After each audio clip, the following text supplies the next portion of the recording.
really important to stay switched on, and you always put the best looking and the funniest bloke on last, which is why I've put Grant Mullen on. He's come up from Tasmania yesterday afternoon. So if I'm flying anybody up from Tassie to come and speak to you guys, it means that I obviously think very highly of him. Did a lot of research on Grant before I made the initial call to get him up to come and speak in front of you guys.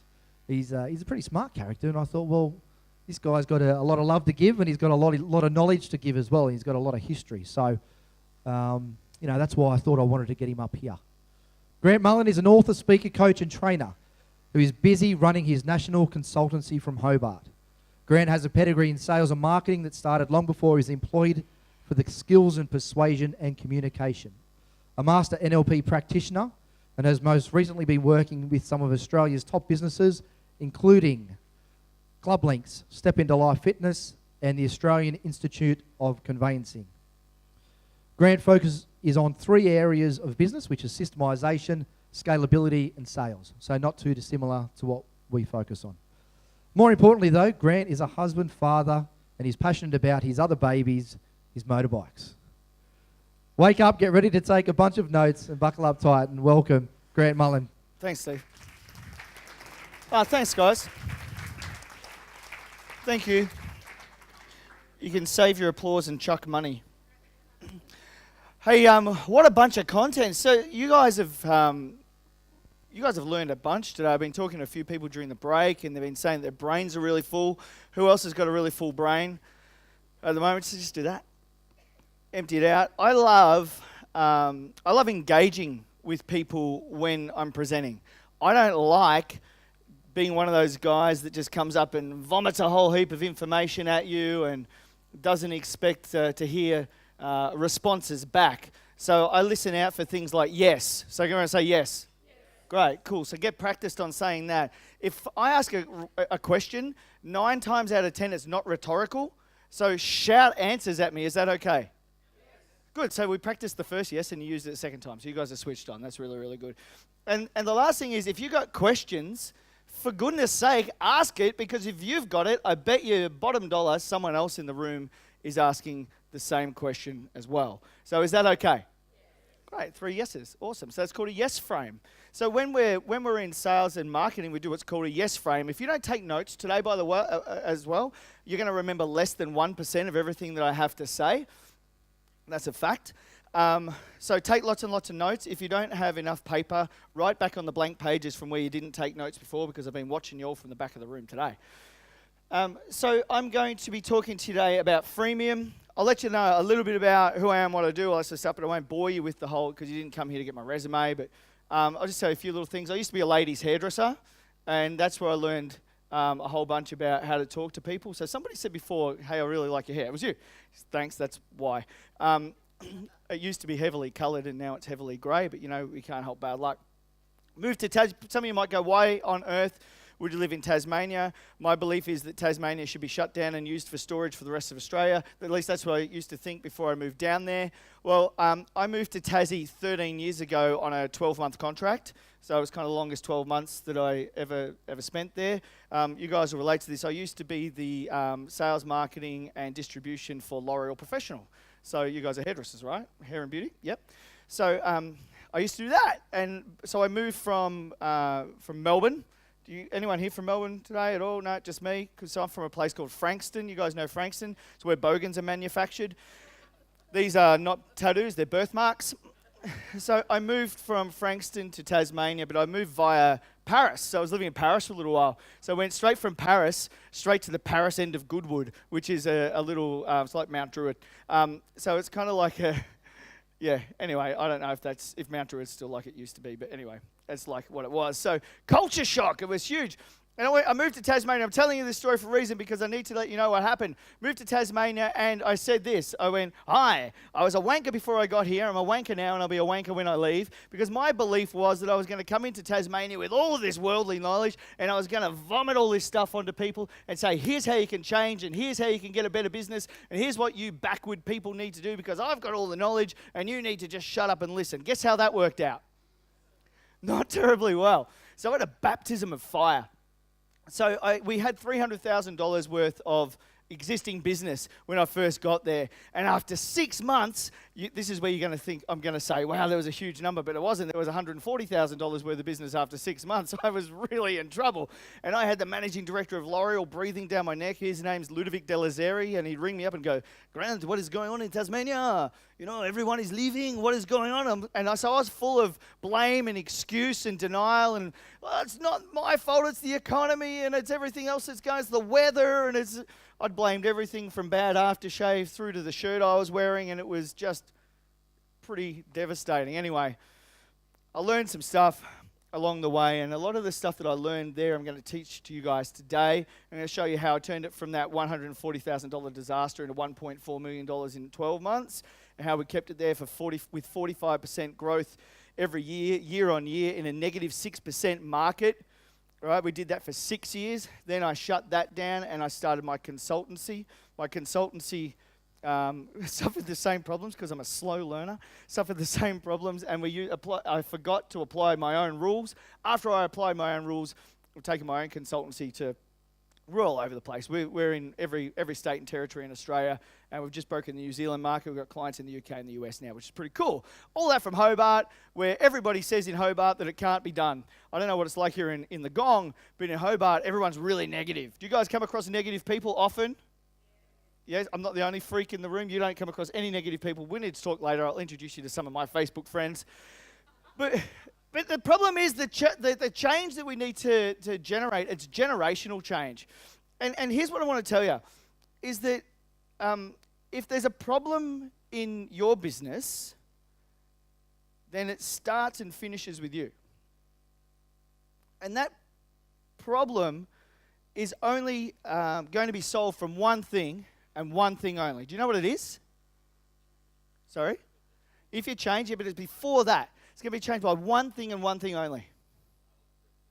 Don't see it? Maybe attitude before that. Just before that. Recognize it just before that.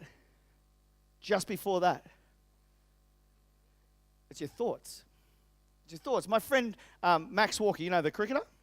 Yeah, Max Walker. I'm hanging out with him on Sunday. And he's a great guy. And he goes, you know what, Grant? All you got to do is change what goes on up here in the neck-top computer.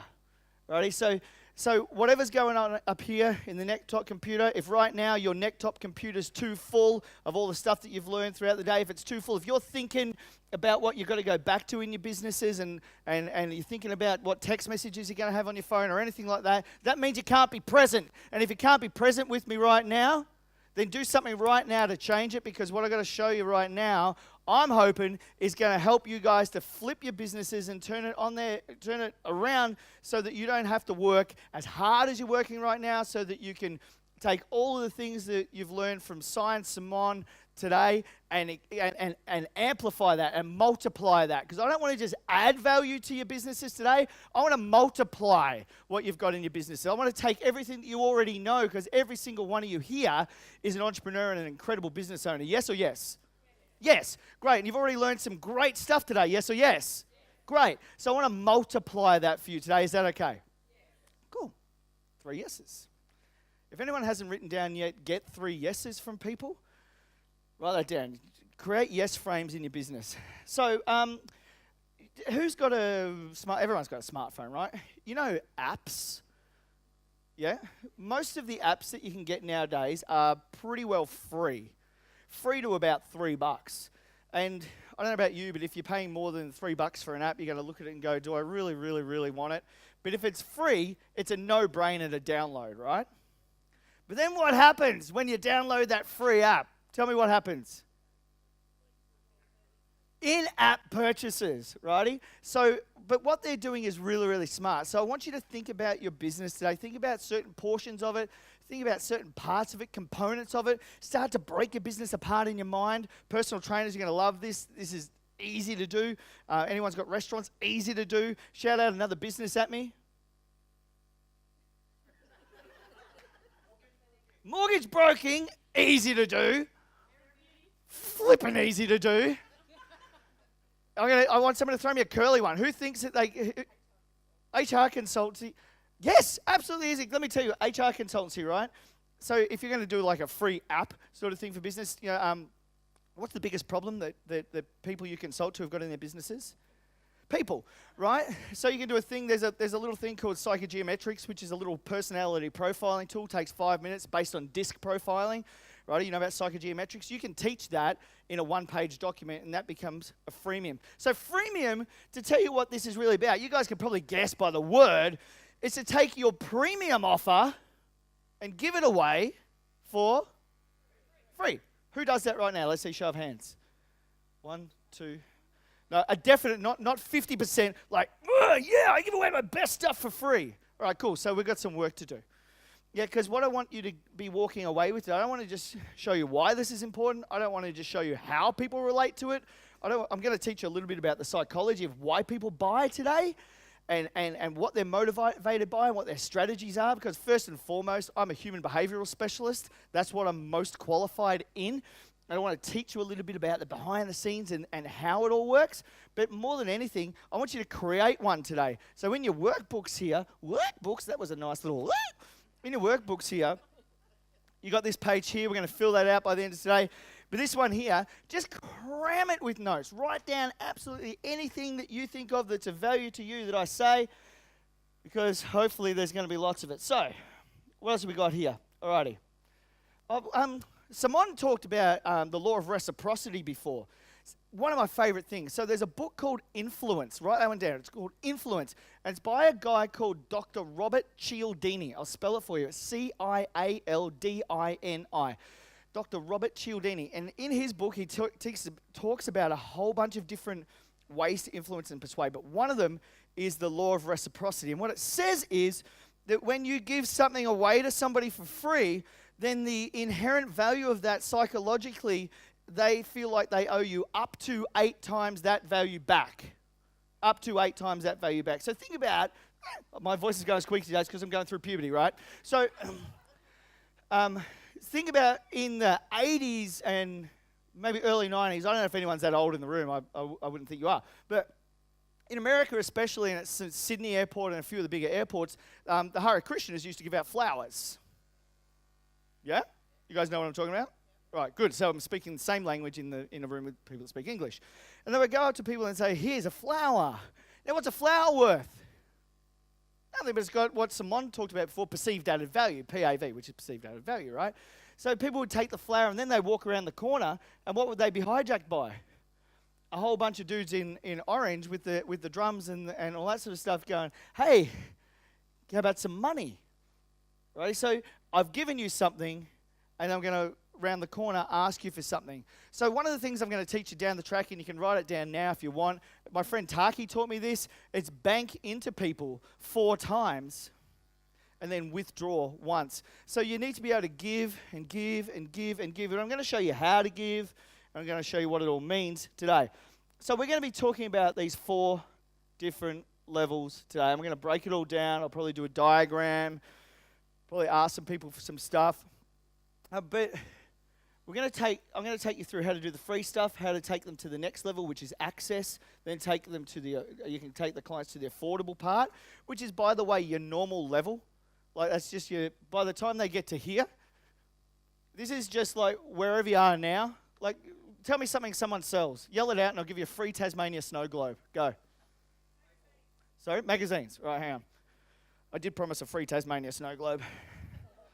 There you go. Because this is all about giving stuff away for free. That feels good. So magazines, right?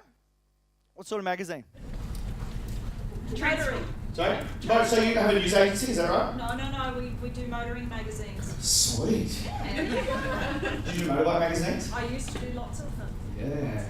My favourite one's Tank Motor. It's awesome.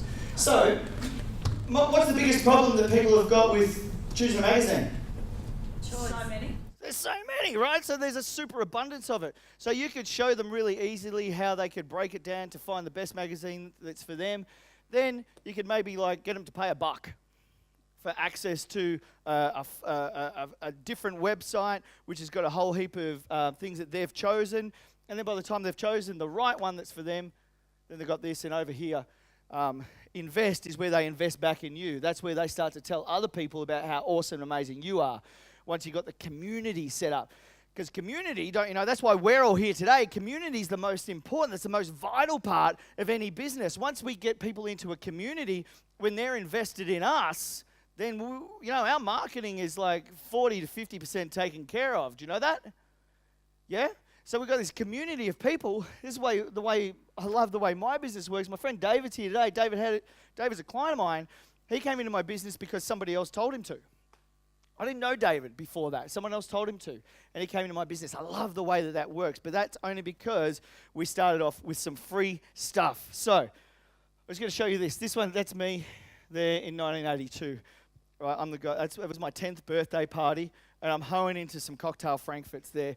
But this is where I learned, this is where I learned how to sell the way that most people sell today. Because most of us, selling is just a transaction, right? It's a transaction of time, money, favors, one thing for another on an equal basis, right? So we're all pretty well indoctrinated into this sales mentality of what things are worth. Am I right? I can't, because this is where excuses come from, by the way. I can't do that because I don't have enough time, or it's going to cost too much, or I don't have enough people to do it, right? So what's his name, the action coach guy? Brad Sugars teaches the three biggest frustrations in any business, the three biggest things that we come up against are time, team, and money. I agree. You see, back then is when we all learned that we exchange one thing for another. See, I had overbearing, over-controlling parents. This is where I do my therapy sessions, by the way, so you're going to feel sorry for me. I had overbearing, over-controlling Irish Catholic parents who would just not let me go anywhere or see anything or do anything, and they would protect me and wrap me up in cotton wool. Has anyone got parents like that? Good, I'm not the only freak in the room. Let's join a group together and sing Kumbaya.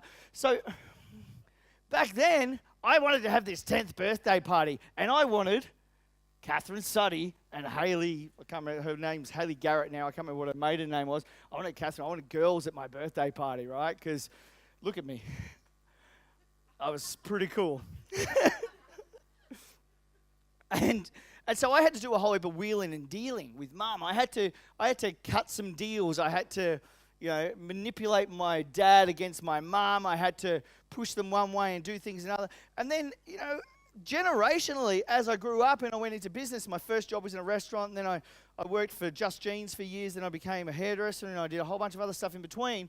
That thing there stayed with me. Why? Because that's where we develop our patterns for adulthood. So between the ages of 0 to 7 is what's called the imprint period, right? You guys all know this. You've read books. Between the ages of 0 to 7 is the imprint period, and between the ages of 10 and 14 is where we act that out. It's where we test it and try it and see what works. Well, it worked for me, and it probably worked for a lot of us as well. And in fact, most of what we learn in business is how do we price things right, and how do we make it affordable for our clients, and how do we, these sort of structures I'm talking about. But then you've only got to walk down the main street to see that oftentimes doesn't work. Because what do we see? Big red squares with white writing on it on a lot of shop fronts. What's the word I'm looking at? Sale. And if I look for these things because oftentimes that's where I can help people. So I look for the word sale because it's the first sign of trouble for me in business. A discount is just an apology for not giving good enough service. And a sale is a flag that says we're in some trouble, oftentimes.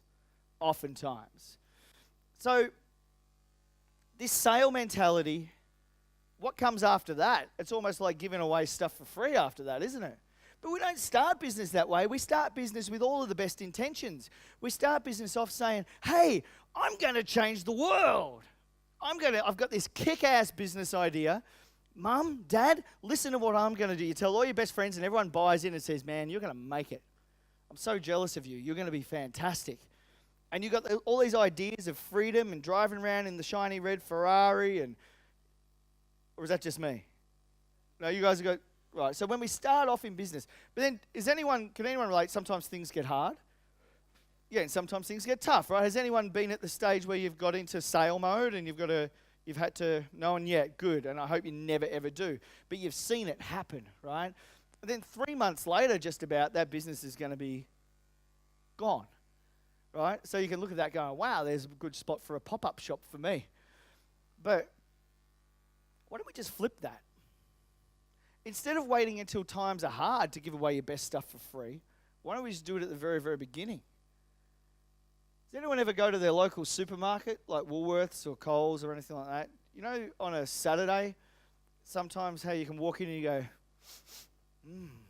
paella, or sausage, or something's cooking, right? You guys do that up here? It's not just in Tassie? Don't have a 3 o'clock moment on me, guys. Seriously, because being up here is so different to sitting here. Because when you're sitting here, you're going, oh, there's the guy and he's entertaining me. Man, it's really good. You guys have got supermarkets where they cook stuff, right? Yeah. Right. And Costco, right? We don't have Costco. In fact, we've got very little in Tasmania. We don't even have Aldi. I saw an Aldi across the street and I got all excited. I took a photo. I sent it home. I tagged all my friends. Here's what we don't have. We have Bunnings. Anyway. What's that? And we've got nice wineries. So, even at the wineries, you know, you go to a winery, what do you want? You want to taste.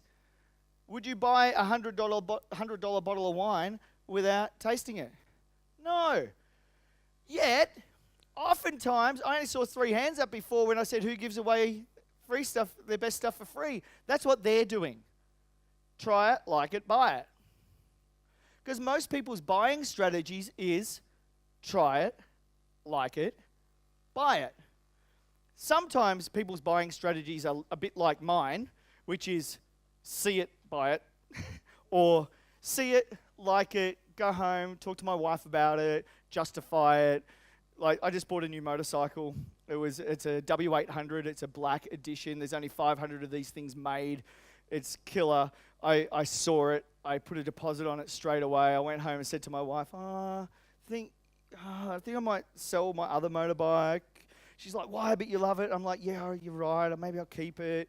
And then I bought it. I eventually bought it and I didn't tell her. And then I showed her a picture of it in a magazine. And then I tried to get her to tell me it was a good idea to buy it. And then I took my kids. This is where it gets really ugly. I took my kids to the bike shop. And I'm like, hey, do you guys like it? They're like, Dad, you should buy it. I'm like, yeah, maybe I should. Why don't you guys go home and tell Mum how cool it was? And so I picked it up 2 days ago. It's so nice. It's not going to be raining when I get home, so I can ride it. But you see, the thing is, even that, I said to Adam, who's the guy who sold me the bike, I said, can I have a test ride of the motorbike? And he said initially, no. I said, well, what's the deal? He goes, we don't have a demo of this particular bike because it's a rare bike. We don't have a demo. I said, well, look, if I ride it and I like it, I'm going to buy it. And here's how he looked at me. It was a foreign concept to this guy. So we need to be able to give away our best stuff for free. You guys sort of thinking about, God, I don't know, what can I give away for free? Is anyone thinking, what can I give away? No, we'll get there. We will absolutely get there.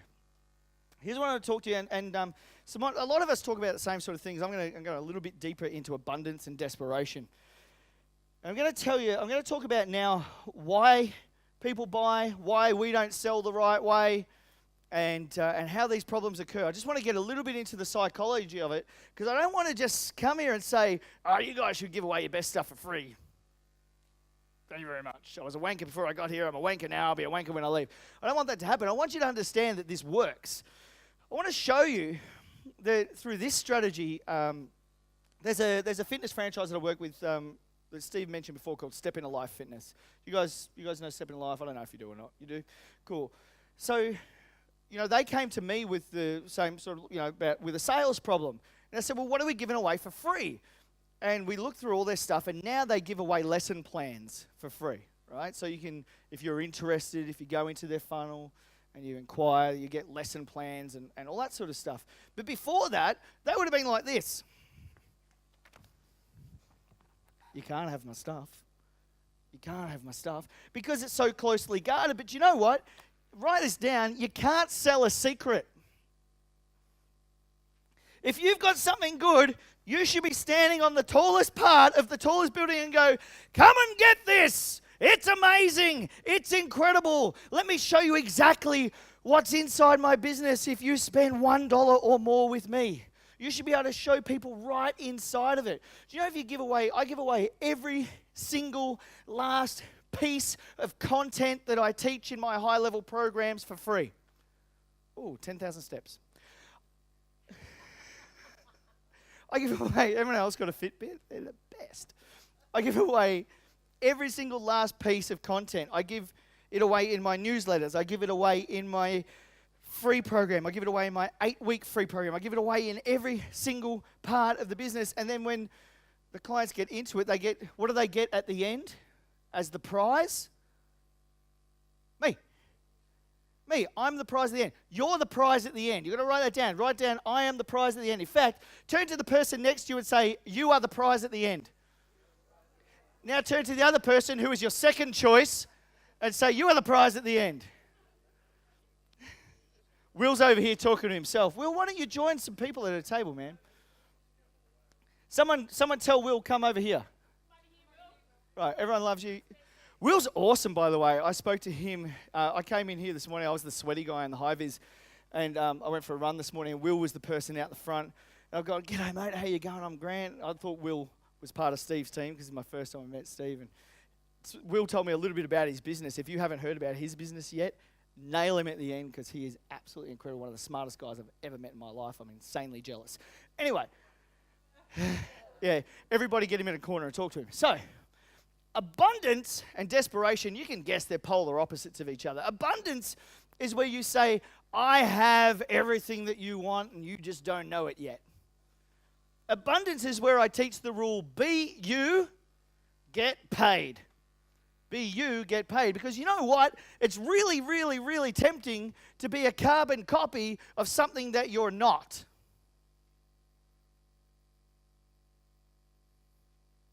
Really tempting. Don't be a second-rate version of someone else's business. This is why I don't wear a suit. Used to. Felt like a wanker. Felt like somebody who was faking it. Felt like somebody who was up here being like the guy who trained me. You guys wear suits, you're awesome. You guys wear suits, you're awesome. I'm talking about me. In fact, I said to Steve when I walked in here, do I need to wear a jacket today? He's like, no, man, just be you. I'm like, yeah, cool. Because, does anyone know what it feels like to be inauthentic? It hurts. It sucks. It's bad. Don't do that. Giving away your best stuff for free means you've got to have this massive authenticity about you. I was trained by a guy called Joe Pane. Good guy. And when he trained me, he used to talk like this. So when I went to do a lot of public speaking, I found myself oftentimes talking a little bit like a Joe Pane.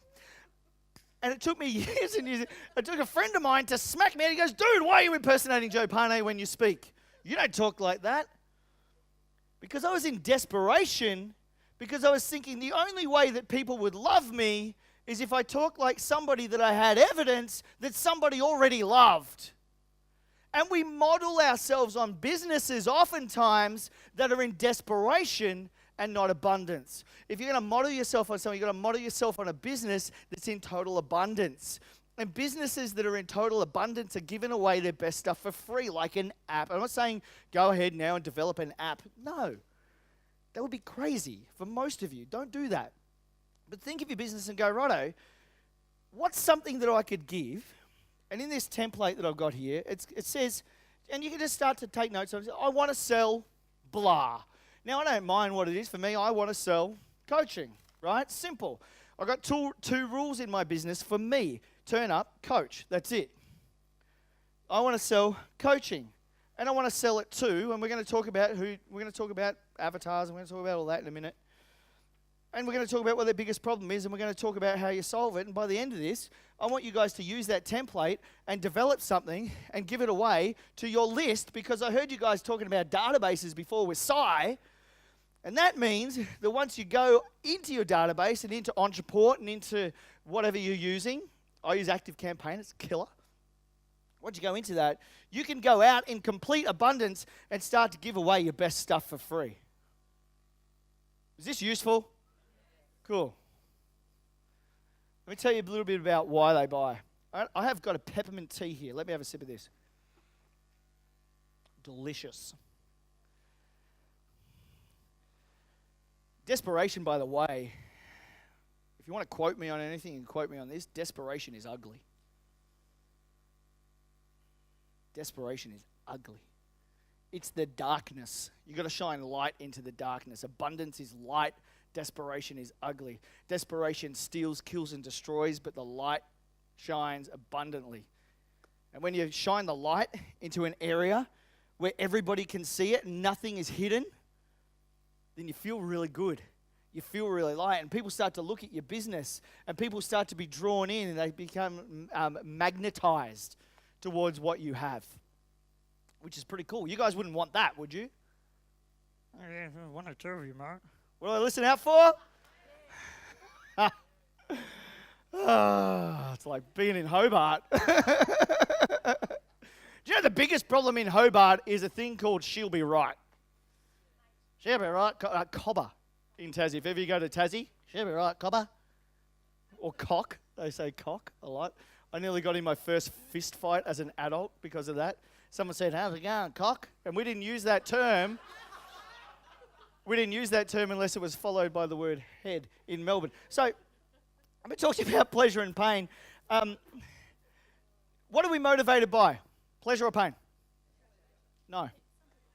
Pain. Pain. Let me show you. Let me give you the example. Let's pretend this room is made of glass.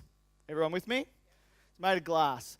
And through there, we can see a table. And there's a door there that we can get through. But there's a door over there we can get through as well. And there's a table, and that table is stacked with $100 notes. Stacks of them. There must be $30, $40, $50,000, $60,000 in there, right? Everyone excited? Now that room is on fire. It's intensely burning. If you go in through that door to get any of that money, you will be burned so badly that you will need massive skin grafts. You may even lose a hand. You won't be the same. You'll be disfigured. You'll be ugly. But you can get out safely through that door. Show of hands who'd go for the money? Show of hands who'd go for the door? Of course, right. What if your child was in there instead? You go straight in. I nearly cry when I say that. I got 2 kids and I think about it. Oh, do that thing? Right. Why do women do that? It's so ineffective. It does nothing. Oh, it's never hit me like that before. I just thought of my 2 kids and I went, oh my gosh. Should have practiced that one a bit more, Grant. Okay. But the thing is, the pain of losing those children would be far greater than the pain of any physical injury. But the pleasure of that money would not outweigh the pain. So we're motivated by what? Pain or pleasure? Pain, but we're motivated away from pain towards pleasure. We're motivated away from pain towards something that's even greater than pleasure. Anyone know what it is? Safety. We're motivated away from pain and towards safety. So what do your clients actually want? Safety, security. It's hard to earn trust. You know, I was trained by a guy in sales. His name's Corey. And he goes, mate, he's Lebanese. No offense to anyone who's Lebanese here today. He goes, mate, listen, it's all about rapport, mate. Everything is about rapport. You just build rapport, mate, and you'll be fine. That's exactly how he talked, right? Fully, right? He went to the doctors once because he was fully sick, bro. So he was wrong. Plain and simple, he was wrong. It's not about rapport. Assume rapport. Build trust. Just assume rapport. Screw if people like you. I like all you guys, but I really don't care if you like me. I don't. Because I'm not here to make friends today. I'm here to deliver amazing, incredible, life-changing content. I'm not here to be liked. And you're not in business to be liked. If you're in business to be liked, go back to your business, put a padlock on your door and walk away. Forget it. Go do juggling in a circus or something because you'll be liked then. But if you're in business to be liked, don't worry about it. You won't always be. People will like you eventually, but you're in business because if people trust you and people can trust you to deliver something that's of incredibly high value to them, then you're going to be winning, right? So everyone's clear that we're motivated away from pain and towards pleasure. Let me make sure I haven't missed anything there. No, I haven't. Even 1% pain, if people feel like there's going to be 1% pain, they'll run a country mile. I don't know if that's further than a city mile, but they'll run. Right? If people feel pain or a sniff of mistrust, they'll just run. So you've got to be able to give those things up front. It's like the supermarket or the winery. If somebody said, hey, would you like to buy this $150 bottle of wine? It's really good. No, you look nice. Would you like some wine? Hey, you look really great. I tell you what have we got in common? Let's find some common ground. Would you like to buy some wine? That's what happens in business sometimes because we forget to be giving away our best stuff for free. We're forgetting about our freemium. Because people are tuned into these two channels. So what and what's in it for me? That's what people are walking around all the time. We've got two filters. You have, we all have. We're walking around all the time. We're tuned into these two radio stations. So what and what's in it for me? We see a product and we go, so what? We see something else and we go, oh, what's in it for me? All the time we're tuned into these two things. But you know what? If you were to give something to somebody that was of massively high value and you knew that it solved their biggest problem because you knew who you were to begin with, then you knew who they were and you knew what their biggest problem was. You guys have talked about avatar creation in this program, am I right? Yeah, great. So is everyone clear on who their avatar is, who their ideal avatar is? Show me your hands if you are. Okay, about 60% of the room. Get really super clear on your avatar. Then, who of those people, who interviews their avatars? Wow. You've got to get busy interviewing your avatars. It can't be made up. An avatar is an ideal client, a picture of an ideal client. So it would be like a 37 to 40-year-old female who lives in XYZ, who's married with 2 kids with this much income, that drinks black coffee on a Wednesday and goes walking her dogs with her friends and has this kind of business that sells XYZ and so on. A really clear picture. Why do we need to know that? So that we'll know what their pain is. Why do we need to know what their pain is? So we know what they're tuned into. Why do we want to know what they're tuned into? So that we can give them the solution to that. Why do we want to give them the solution to that? Because we are the authority. We're the experts on it, and we can put it in their hands. Once we've solved people's biggest problem for free, what do you think they're going to want? More. Give me more. Let me show you. I think I've got this. If I've got this on the next page, all right, I'm going to show you 6 quick rules, and then I'm going to talk to you about why you should all be drug dealers. All right? There's 6 quick rules in business. You've got to be the first, best, only. You've got to be marketable, replicable, and accessible. If you're not the first, like, give a shout out of business at me. Skin clinic, right? You're not the first skin clinic in the world. I hate to break it to you. There are other skin clinics out there, right? You know this. But you've got to be the first skin clinic to do something absolutely specific for somebody. So you guys have talked about niching your businesses down, right? So a niche should be an inch wide and a mile deep in the old scale. I don't know what that is in the new scale, but it sounds much better if you say an inch wide and a mile deep. For somebody, a centimetre wide and a kilometre deep. That's what's going to make you the first. So you're like the skin clinic that solves the biggest problem that is XYZ for these people. Then you're going to be able to give away the secret to that for free. But guess what? They probably can't fix it themselves. They probably can't fix it themselves, so they're going to have to come to you to fix that, right? Because you're the expert and the authority. But you're giving them how to do it and why they should do it, and you're solving their biggest problem. Because before this, they might be walking around just thinking, hey, I've got this problem, and I don't even know what to do about it. Because, you see, people are walking around, their skin bags full of emotion, walking around in a coma. Oftentimes, can I borrow your phone? This is how people walk around. Don't they? You know what I did this morning? I went for a run and a walk and all that sort of stuff. And I'm intentionally, to everyone I went, g'day, good morning, good morning, good morning. And one guy, he goes, hey, mate. We're the only 2 people in the street. Morning. Hey, mate. No, you dickhead. Yes. He's like, why? I thought it was just Tassie that had a mental health problem. I did the same with another. There was an old lady. She was sitting there getting sun on herself. Good morning. Good morning. See, people don't connect. But if we connect we meet people where they're at, be the first. Be the first person to do this. Meet people where they're at. Be the best at it. Now, everybody can say, hand on heart, hi, I'm the best hairdresser and I'm the best this, I'm the best of that, I'm the best restaurant, best personal trainer, best of this, best of that. Everyone wants to put their hand on their heart and say that. But you know what? You've got to be able to show that you're the best for them. Because if it's about you, no one gives a crap. No one cares about you. Period. Nobody cares about you. But everybody cares about themselves. Everybody cares about themselves, and everybody wants their stuff fixed.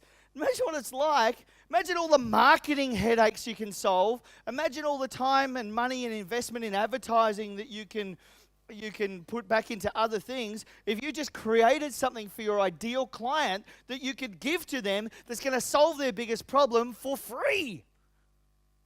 And imagine if it worked. Because I assume it would, because you guys are all amazing rock stars, and of course it's going to work. Am I right? Yeah. What percentage of businesses do you reckon do this? It's actually less than 1%. Less than 1% of all businesses in Australia give away their best stuff for free. Do you know why? Because she'll be right, copper. That's what they're all doing. She'll be right. Don't need it. People are coming in. I'm all right. You know, one of the biggest cancers in business, I think, is comfort. Now I'm making enough to pay the mortgage, and the missus got a new set of Ugg boots. Go to Queensland twice a year. She'll be right. So I say, one of my rules in business is be a part of something that's much bigger than you. Be a part of something that's way bigger than you. For us, it's Compassion Australia. We sponsor kids overseas. At the moment, we've got 6 sponsored kids, and we have a target for, get this, 24. We want to have 24 sponsored kids, and that's just that's our minimum we want to get. I'll cry again in a minute. We got these 6 sponsored kids, and when I first started my business, I said, right, we want to be part of something that's bigger than us. So we're going to go out, and we're going to solve all these people's problems, and we're going to do it for free. And then all of a sudden, I was the trusted authority on this. I can't tell you it works because I flew in here. You know, when Steve rang me, I thought he was taking the piss. I seriously did. He goes, come up to Sydney. I'm like, dude, you know I'm in Hobart, right? He's like, yeah, come up to Sydney and talk to my group of friends. Tell them what you know. I'm like, yeah, okay, but it's only this. And he goes, yeah, that's great. Tell them that. This works. You know, nobody trusts anybody in Hobart. Hobart is a horrible market to break into. Because they all stand there like this. Are you a mainlander? It's true. And I am. So I have to go, no. I've been living here for 13 years and my kids go to Dominic College and I have to give them my full Hobart resume, tell them my address, show them my scar. You got to be marketable. You got to be marketable. You know, when I was with L'Oreal, I used to go to hairdressing salons. I had 335 hairdressing salons I looked after in Tasmania. And I would go in and I go, so what have you guys been doing with your marketing? Oh, we did a newspaper ad. So it's terrific. What did it say in the, we put a photo of the whole team in there. That's great. Let's see it. And there it was, sweaty Betty's. Had a photo of the whole team. You guys get that joke. Photo of the whole team. Could have been curl up and die. Photo of the whole team. It had cuts, trims, blow waves, phone number. You guys have seen the ads before, right? It's not marketing. It's not. That's just the same as anywhere else. There's no compelling reason why anybody should go there. There was no promise. There was nothing. But if it had said, sweatybetties.com, download our 5 tips for regrowing bald patches on the back of your head if you're a 45-year-old woman who lives in this suburb. Then their funnel in their marketing system would have started to fill up, and they could have automated a whole bunch of newsletters and automated a whole bunch of stuff that went out that told them hair care and tips and all that sort of stuff, which is replicating. Because who gets sick of having the same conversation over and over and over? Yeah. So to create this thing, to create this freemium, it's do one thing once and replicate. Just do one thing once and replicate. I'm going to say it again. Do one thing once and replicate. Think about what your number one biggest thing is, your number one most valuable thing, the best tool that you've got. Mine is I teach people how to systemize, scale, and sell. I teach them how to systemize first. I've got 3 parts on that. I teach them how to scale. I've got 3 parts on that. I teach them how to sell. I've got 3 parts on that. And I give it all away for free. But I give it away with all of the what and a little bit of how. All of the what, a ton of why, a little bit of how. A little bit. And they come to me and they go, I want more how. And here's how we're going to skip this. I'm going to go to this one here. Be a drug dealer. Why be a drug dealer?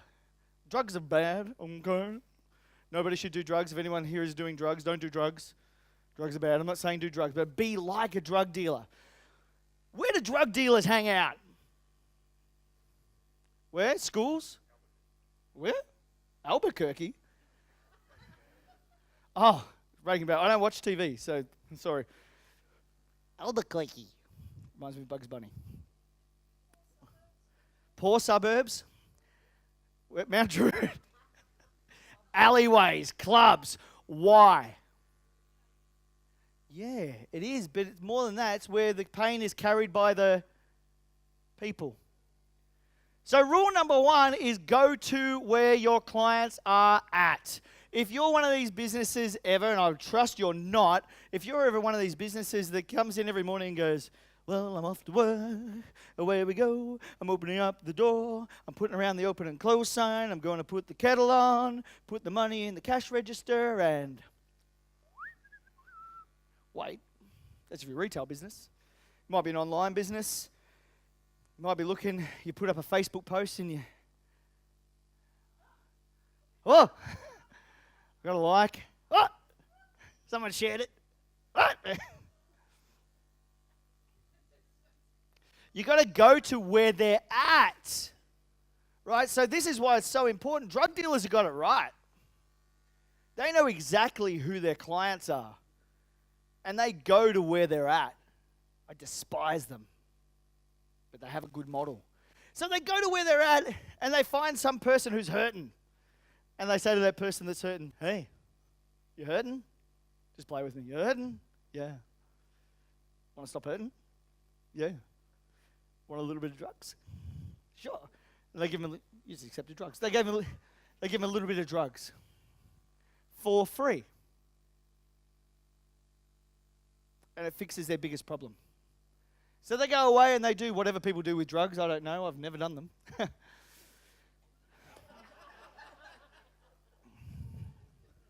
I was young. I was at art school. Forgive me. I won't cry about that one. Can't remember it. Whole of 1991 gone. Anyway, what's that person going to do? They're going to come back and say, hey, can I have some more drugs? And they're going to say, sure, I'd love to give you a little bit more drugs, but I just need you to do a little favor for me. I need you to do something small. I need you to do something for a little bit of pain, just a little bit of pain. Just a little bit. In business, we think for $1. Just need to do something. All you need to do is just deliver this briefcase across the street. Hi. For Instagram. Deliver this briefcase across the street, and then I'll give you a little bit more drugs. Just the same as I gave you before. Will you go do that thing for me? Of course, right? So if they go a little bit of drugs, and they're happy, and they get rid of their pain. Then what happens? Want more drugs? Oh, you do? Okay.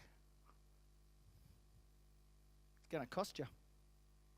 And they go, what are they going to say? But I can't pay. I can't afford it. And they say, well, that's not my problem. You find a way to get that money. And that's a pretty nefarious way of doing it. But in our businesses, we can replicate that model and change it for good. We could say to people, hey, would you like a little bit of this thing that's going to solve your biggest problem for free? And it's going to be so super useful and so super good for them that they're going to get massive value out of it. And they're going to go home and they're going to use it. I mean, they're going to use it. They're going to do whatever they can with the thing you've given them for free. They're going to come back to you and say, hey, I really, really liked that. It was awesome. Can I have some more? And you go, absolutely. I've just got this small program or this small booklet, or this small sheet or this book or this form or this program or this speaking thing or this thing that I want you to turn up to, and it's only like $37 or $47 because everyone in marketing puts sevens on the end of everything because it's cool, right? So I'm going to get you to turn up for this small price. And by the way, bring 3 of your friends, and here's a free ticket as well. So just come along. And they do. And they get more value, and they get more of their problems solved. And then what happens at the end of that, VIP members? You sign up. You sign up. But you see, what happens in business is we've often got it all wrong. We want people to come in, and it's like Simon said before. I use a similar dating analogy, but Simon put it a lot more eloquently. But for me, it's like trying to on the first date. You don't walk into a pub and see a pretty girl. And this is for guys. This is advice for you guys, right? You don't walk in, I've been married for 27 years. I am way out of the dating game. You don't walk into a pub and go, hi, how you doing? I have a really comfortable bed. Why don't you just come with me? You got to take the steps. Just play the business like the dating game. And in dating, we totally give away our best stuff for free. Right? We totally give away our best of ourselves for free if we're genuine, authentic people. If we're not genuine, authentic people, then we're lying scumbags and we don't deserve to be in a relationship. But we have to know who we are.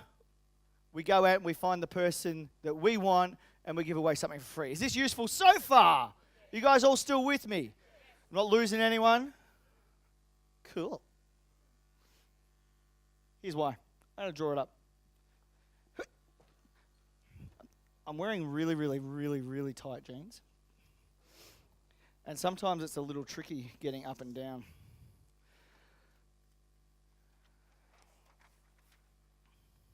These jeans, by the way, are really, really good for Tassie weather, but not really great for Sydney weather. Okay. You guys can draw this if you want or not. It's up to you. Here, this is where you go with the free stuff. And this is for everyone, everywhere, all over the place. This is for the universal quantifier. Everywhere, everyone, everything. Everyone can access your free stuff. It's out there, it's public. It's there's 4 levels. There's all the people that might just look at you, that might just have a sideways glance. And anyone can pick up your free stuff. And this is how they get to know you. It's how they get to know what's in your program. And you know what else that gives? That gives them proof. Sorry to write sideways. I just got to fit it all in. This gives them proof of who you are. This is that evidence that people are seeking. But you know what normally happens? Not for you guys, because you guys are awesome and amazing. But normally people have got to spend money to find out who you are. We've got to do it the other way around. We've got to flip it all around. They've got to be able to know exactly who you are and what you offer before they spend $1. This is just so they can see value. Because if your phone's ringing and people are coming to you and you don't have to be calling them, isn't that a better way to do business? Do you guys want that? Yeah. I don't know if you guys are asleep. I can't see anything out there. I'll listen out for yeses. All right, so the next level after this is the access, right? Now notice that the funnel starts to get smaller Because people are going to see your stuff and they're going to go, I don't like it. It's not for me. I don't like frozen yogurt. It's not for me. I like vanilla yogurt. I like vanilla ice cream. I don't like frozen yogurt. I tried their frozen yogurt, but I don't want it.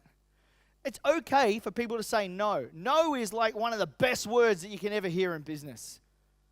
It removes that desperation feeling. If people are saying no, then you've got a percentage of people who are saying yes. You guys have probably heard this before. I don't know who said it, but someone way more famous than me said every no gets you closer to a yes. You guys have heard that before? You've got to give them something to say no to. Otherwise, they're going to be saying no to you. And if they say no to you, then that can be hurtful. That can be painful, and we want to avoid that pain. If they're saying no to you, then you haven't given them enough of a buffer in between. So this is where your freemium product, where your best stuff that you can give away for free needs to come in. Then after they've used this, and it has to be useful in their lives. If you can just be useful in people's lives, then they're going to go to the next step with you and they're going to want to access you. Now this access, it can be for like $1 or something that's in your client avatar that you know where their spend level should be sitting, and it's just going to be a no-brainer for them to go to the next level. Very, very, very little pain. Once they've established a high level of trust with you, the next step is very little pain.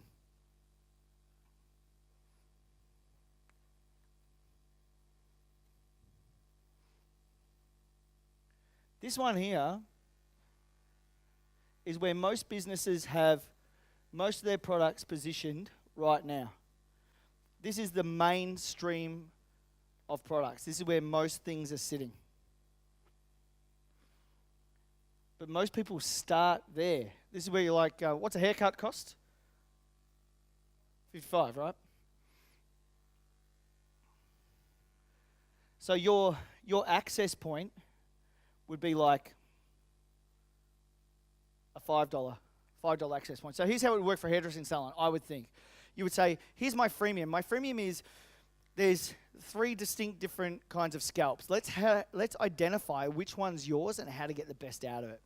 And then next month, I'm going to show you the 3 different ways for you to blow wave your hair so that you can get body, volume, and shine all together without having to use expensive products.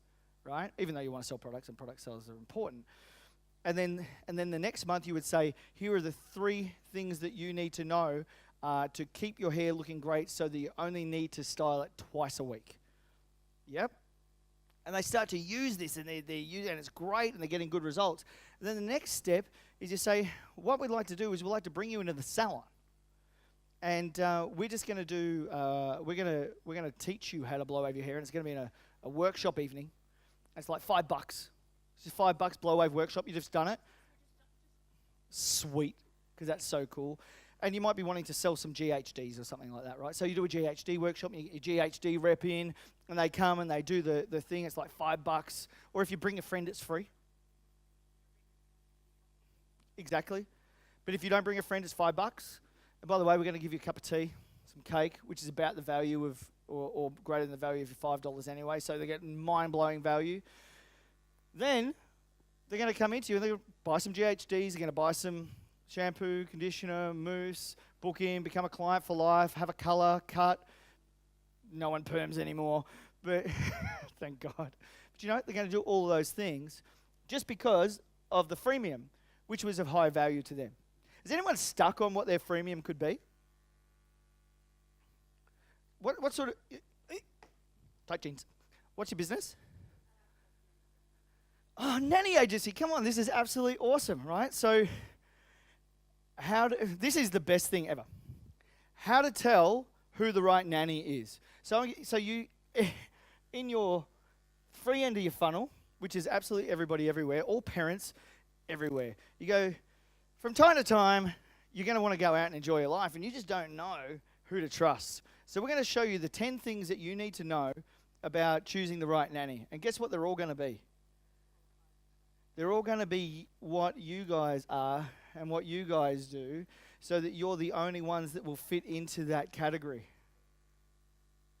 Then, you say, for $1, we're going to send you an interview sheet so you can interview your nanny.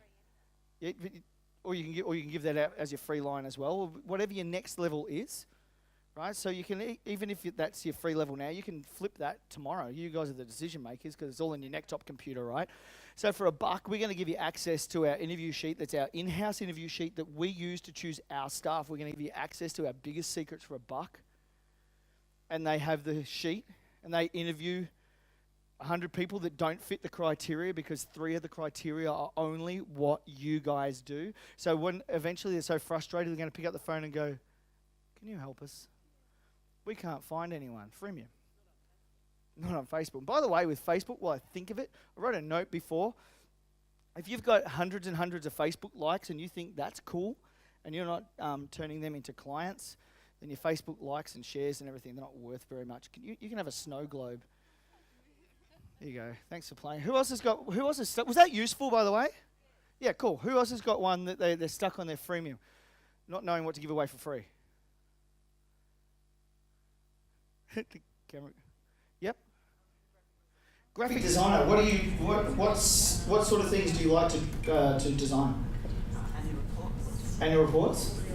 Great. So graphic designer likes to do annual reports, right? So here is the who would be reading these annual reports? Stakeholders, right? Here's the 5 reasons why your stakeholders don't engage with your current annual reports and why, and what to do about it. Yeah, and you show them what it should look like. Then you can give them 3 free templates and 5 paid templates that they can choose from, and the 5 paid templates are $1 or $7, or they can buy the whole package for $25 that they can kind of tweak and kind of use, but they're still going to be just that little bit frustrated with it because it never looks as good as the end result that you do. And then they're going to get so frustrated with it that they're going to ring you up and they're going to go, what are they going to say? Can you help us?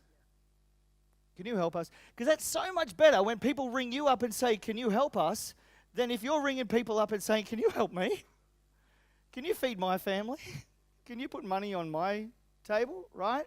It removes desperation and increases abundance. Is this useful?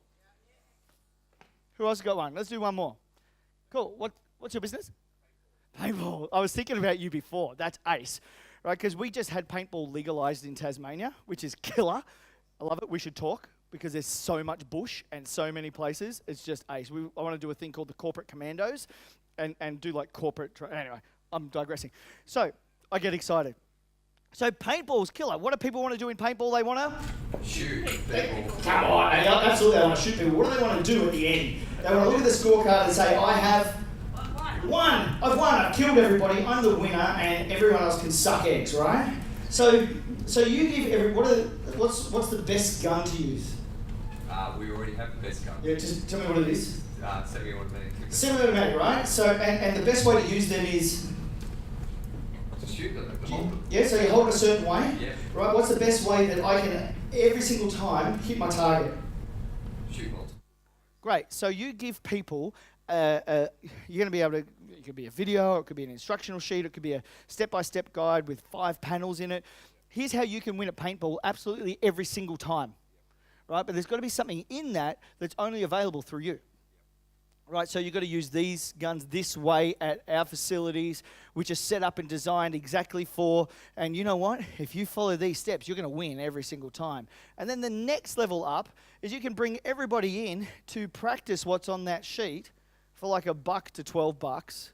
Right, so what does it cost for a round of paintball? Minimum $75. Minimum $75, right? So for $17 or $10 or around there, $7 to $17. They can come in, whole group of them, and they can, next level, access you and access your team, but one to many, not one to one, one to many, right? Then, what do you think they're going to do, drug dealer? They're going to be hooked on you. Is this useful? Are you guys getting this? This is why the free line is just so important. And by the way, you've got to be, oh, hang on, have I got a snow globe left? I do. You got my last one. If anyone's never been to Tasmania, Tasmanian devils are like the freakiest little things ever. And they don't run around on your front lawn like you think they would. But they're if you want to see a Tasmanian devil, you just look at the side of the road in Tasmania because there's just heaps of them. I know. Yeah, but I'm not going to cry about that one. because there's enough of them to go around. Okay, so what I want you guys to do, we're going to put some music on real quick. So we're going to spend like 2 or 3 minutes. I want you to write down your freemiums, and then I'm going to get a couple of you to tell me what your freemiums are going to be. And if anyone's still stuck, I'm going to help you out. And because at the pointy end of this, by the way, this is where the big dollars are. And the prize at the end is who? You. Right, so that's where the prize at the end comes. So chuck on some music, and we'll, just a couple of minutes, work out your freemium.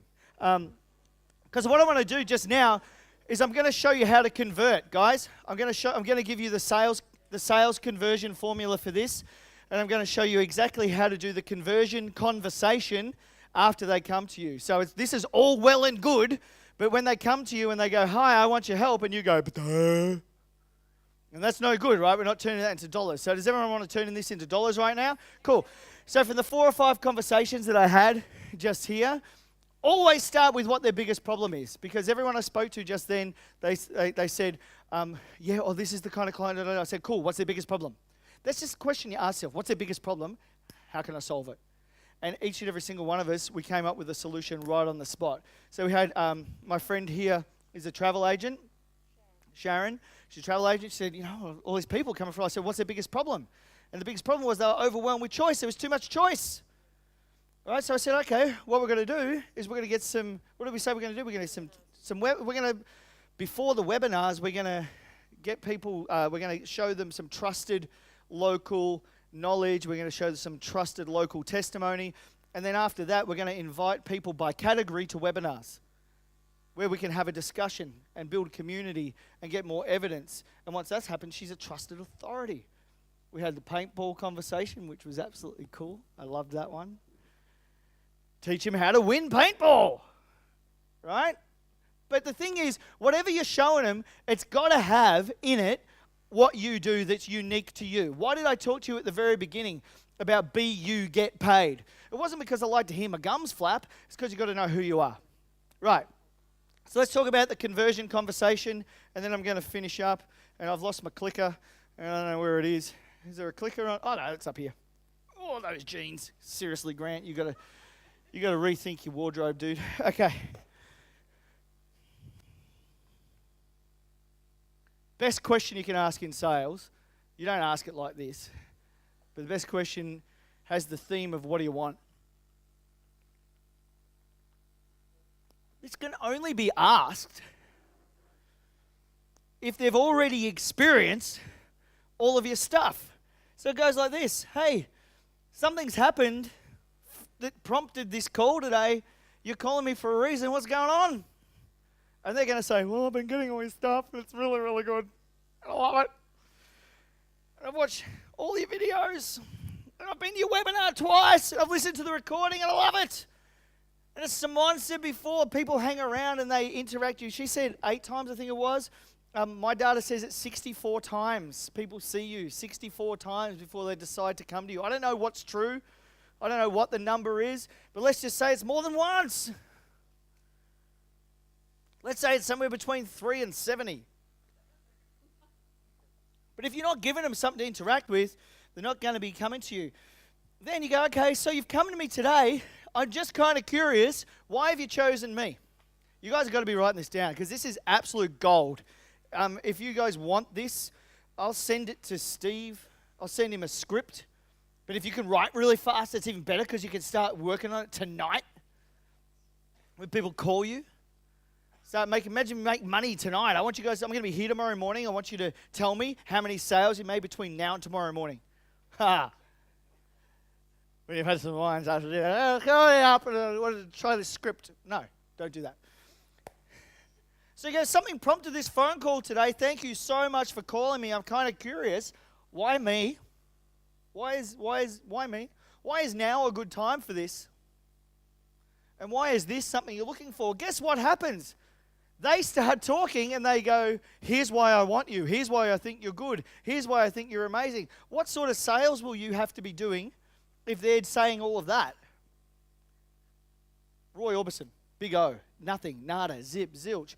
They're doing all of the convincing for you. All of the desperation is sucked out of it. You don't have to do anything. You just have to listen because you've already delivered this immense amount of value up front.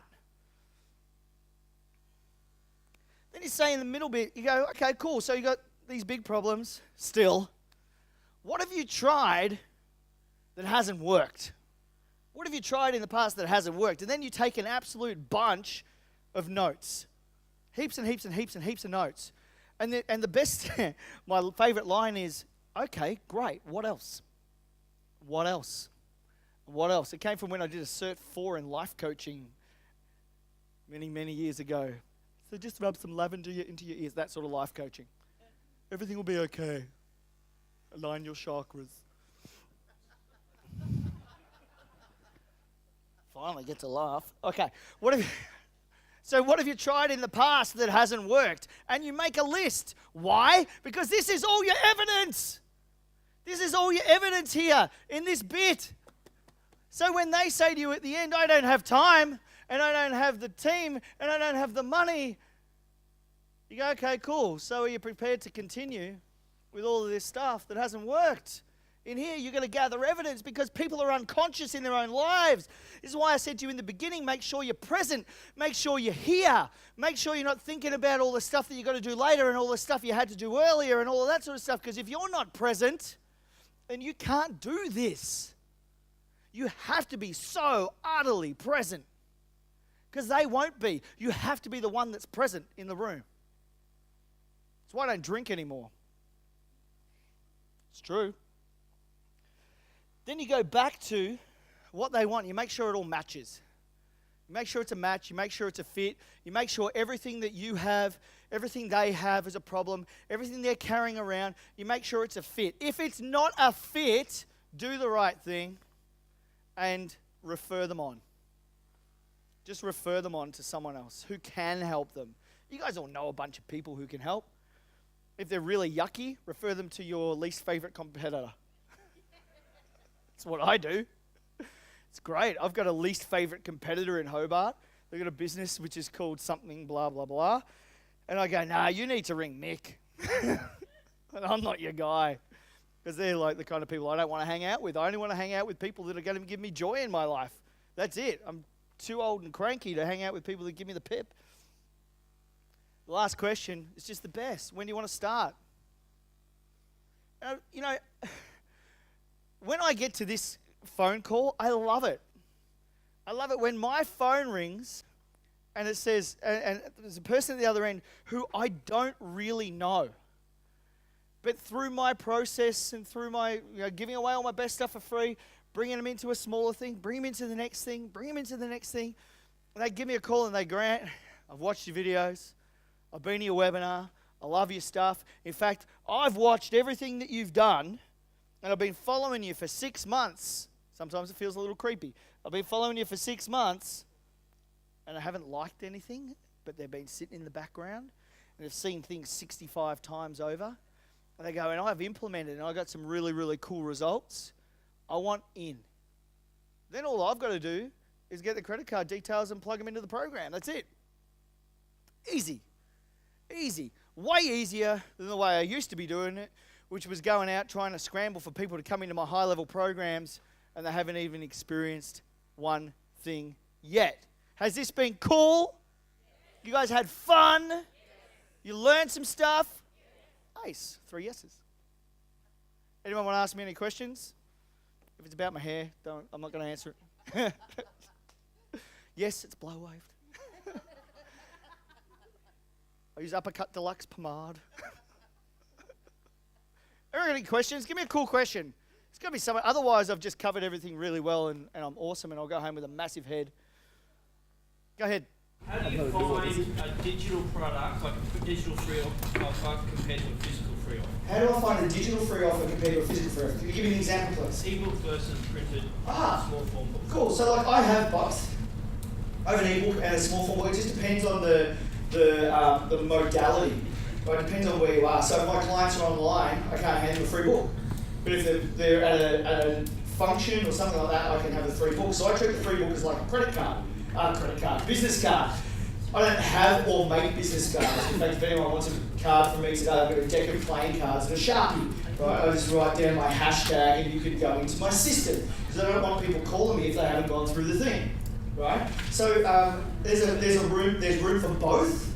It just depends on where your ideal client sits. If your ideal clients are online and in the physical world, then do both. Yeah? Does that answer your question? Awesome. Cool. Give this guy a clap. He's awesome. I'm jealous of your beard, man. Have I got time for another question, Steve? Mate, I'm just enjoying this. You take your time. Sweet. Go nuts. There's another one here. Matt Bailey.